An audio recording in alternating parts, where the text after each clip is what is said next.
Hi, my name is Stefan Kreischer, half Filipino, half German, and my hobby is keeping betta fish and breeding betta fish.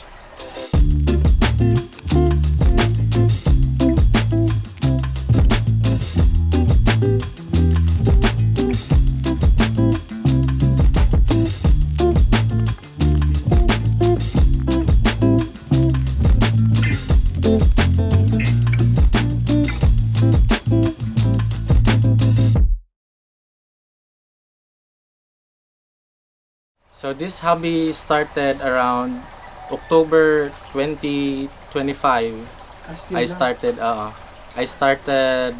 buying pair betta fish na I saw in Facebook and in TikTok.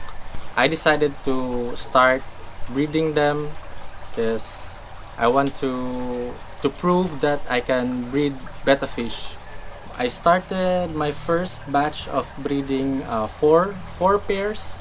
And then sa 4 pairs, isa lang yung nag-succeed. Kasi yung iba, maraming failure, maraming reason.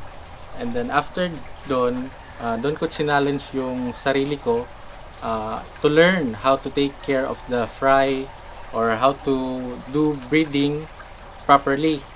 And then, so for months, I tried to do some research and then in-apply ko yon, and then ayun, dumami na yung mga betta fish ko. Meron akong quote-and-quote na from hobby to palabi. So, kaya dumami yung mga isda natin. So, kini ato ang gibuhat na breeding area. So, dito nagapa-breed og mga pairs nato and nagapa-dako sa to ang mga fry for a week. And then, after a week, i-move na nato sila sa to ang mga grow out. Kanita mo na sila itong mga grow out. So each tub na yung mga kanya-kanyang strain na siya. And then diri sila for 2 to 3 months or until sa right size sila na pwede na niyo i-jarring. So variety na nato is nato yung mga RGG, mga avatar, mga half moon na multi, mga neon na hawk, tapos diriya napud tay sorority sa tong mga females. Tapos napud tay mga long fins na pastel colors. Ang uban ani is na jarring ng uban, so nanay mga female na lang usually akong ginabilin sa tub. Pila mo ginasulod diha na pieces? Wala na akong gina-count kung pila ka pieces. Ang ako lang is per batch lang gid sila ko. So kung isa ka batch, isa gina siya ka tub. Pero kung mga less than 100 lang siguro sila or then ginaduhan ako ka variety sa isa ka tub. So from the na size di na ka magpili kung good or bad? Daily actually from the smallest size pa lang yun nila murag So good na ni tanan. Pwede na ni sila nimo ma-pick as long as kaya na nimo ma-select ang male ug ang female. So mana siyang important kay The quality okay na. Ang quality, actually, ang una may gini mo ma-select is kanang mga mudako na, kanang mga medyo mudako na, sila gini mo una ma-jarring. Itong mga uban, kay magpabilin sila sa to ang grow out until sa time na kaya na to sila i-jarring or makita na nato ang male o ang female. During my high school days, nakapag-alaga naman ako ng mga betta fish. And that was around 2014. And then, na-stop lang siya. And then, may nakita akong mga video sa Facebook na nagbebenta ng mga betta fish. And that encouraged me to, why not mag-alaga kaya ako ng pair. So, doon na nag-start yung mga journey. And then, by the time na nagbalik ako ng pagbebenta, marami na palang mga bagong variation, mga coloration. So, mas nagka-interest ako na parang bumili ng mga iba't ibang variety ng pairs, ganon. Hanggang sa individual ko silang binid and then nag-succeed naman, dumami. Ayun, I think roughly nasa mga 8,000 pieces individual ang mga betta natin dito ngayon. Sa variety is meron tayong mga Asian PK, mga half moon, mga Drisen mo. mga half moon, feather tail, mga king feather tail, tapos meron din yung mga neon or green eyes. So, yun yung mga varieties na meron tayo dito. Favorite, actually, ang favorite ko na parang tinututukan ko na strain is yung mga flamingo. Yung flamingo kasi, it's just a unique color and unique pattern. Yun yung yung parang gusto ko ma-stable na line, ganun. So, muna niya ang sample sa ito ang mga na-jarring. So, each one is na sila kanya-kanyang container. Kaya to prevent them na mag-away sila.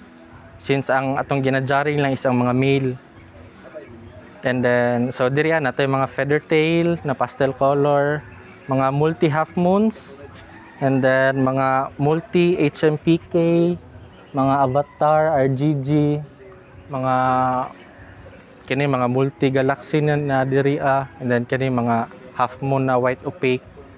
Ayan. So napunta diri ang mga uban na Ito ni kadugay na diri. kini actually dugay sila nakaon sa sir ba? Mga Until mag-adult na, mag-mature ka ng what size? actually pwede naman sila diri na size. Pwede lang sila diri na container until sa mahali nimo sila or makaselect ka o kanang gusto nimo i-next breeder or i-grooming nimo for show. So kana sila na mga na-select nimo is murag na sila yung mga priority care. So priority care is special care.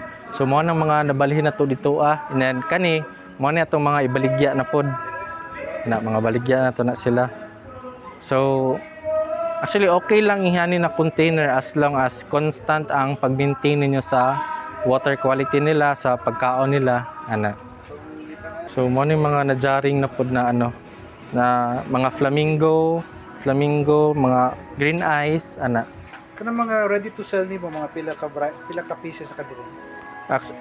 Actually halos kani sila tanan is for sale man. Basta naka-jarring na. Oo, ang wala lang nako gina for sale is katong mga gina-groom o kanang next breeder, Yan po. So kani siya mo ni ato ang system sa to ang tube effects. So important po ni para dili mabitin ato ang mga betta fish sa live foods. Isa ni sa mga ginapakaon nato na live foods. Tapos napo tay cultured na mga moyna o dakya. Moyna og magna.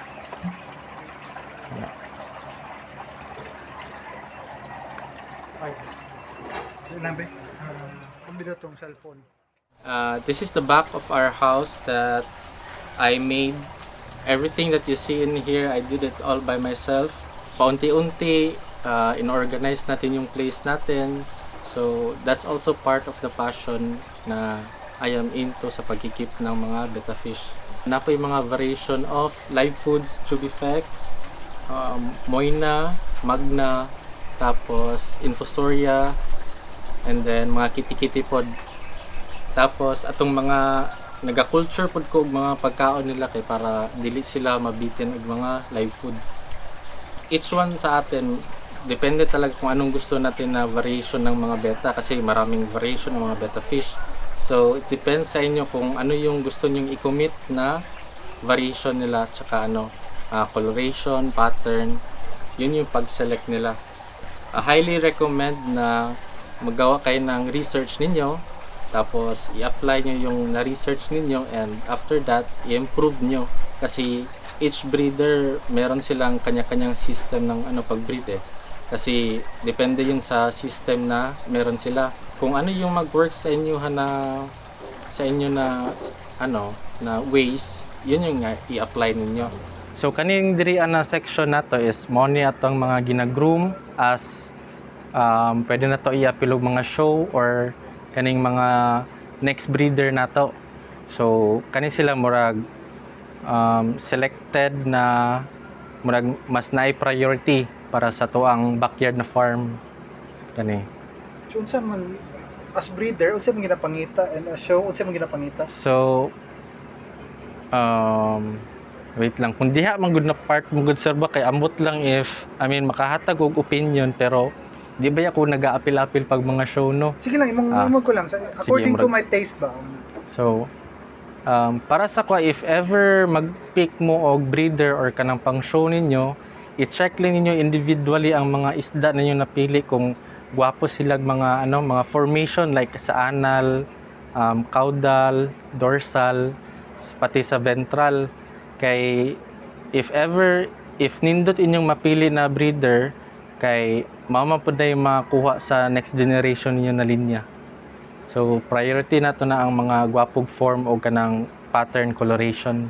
For both and breeder na og show, no? Oo. Kay murag kadalasan man gud na pag giapil mo og show niya, mag-retire na sila, so breeder lang pud nimo.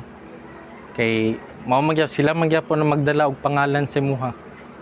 Ana kay if ma-breed gyapon nimo ng mga nanay mga achievements sa shows, so mas mailhan sila ilang linya, so mas kaya na nimo sila ibaligyag ana.